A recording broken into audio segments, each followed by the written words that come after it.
let me just define two words that are necessary.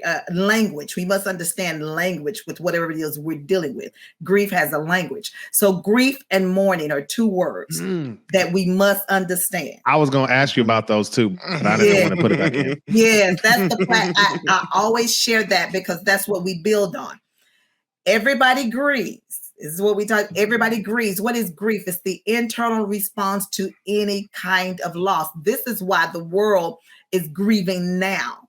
It's because we've been forced to deal with it. That's called collective grief.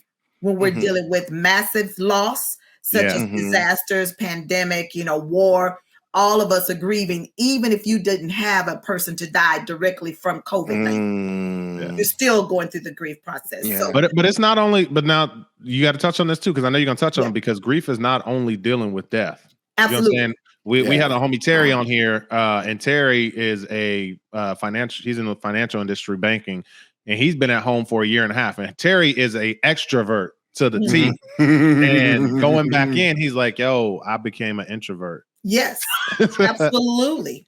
You're right about that. It's about any kind of loss. When people think about grief, they automatically associate it with death, but it's not.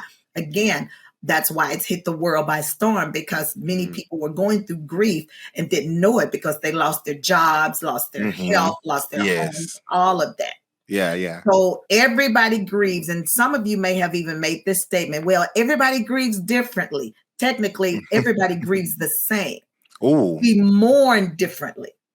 Mourning is the external expression of the grief on the inside.